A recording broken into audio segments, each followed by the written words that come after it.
Mereka kan pilih commute ya selama 3 jam. Jadi berangkat itu 3 jam, pulang itu bisa 2,5 jam. Mereka kan pilih begitu setiap hari untuk mendapatkan hunian yang murah dengan hutang pula yang dicicil dengan KPR.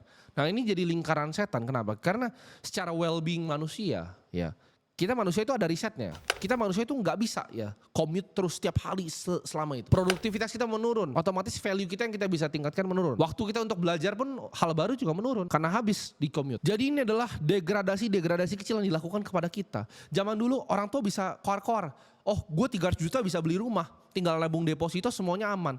Zaman sekarang nggak bisa seperti itu. 300 juta dapat rumah di Bogor, di pinggir di Bogor. Dan itu sulit sekali commute seperti itu. Orang tua bisa dapat di kota zaman dulu. Kita nggak bisa. Dan memang hidup zaman sekarang lebih susah dibanding zaman orang tua kita. Jauh lebih susah. Karena semua biaya hidupnya naik secara signifikan dan degradasi hidup itu dilakukan oleh para elit di atas. Kita di sini nggak cuma ngomong biaya tentang hunian atau mobil, pendidikan juga sama ya.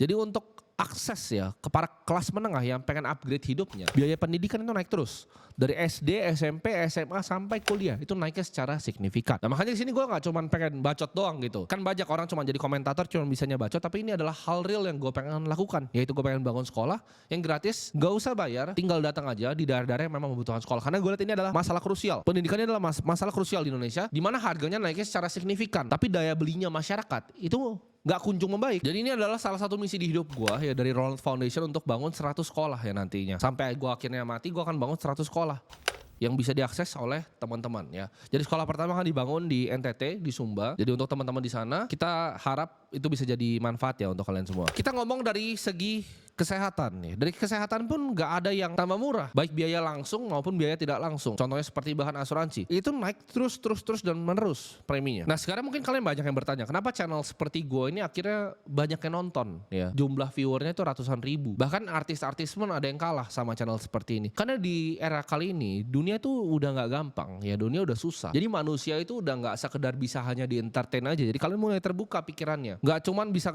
kalian ngelucu-ngelucu jadi artis begitu, entertain orang lalu ditonton. Sekarang ini udah zamannya orang itu melek akan edukasi. Kenapa?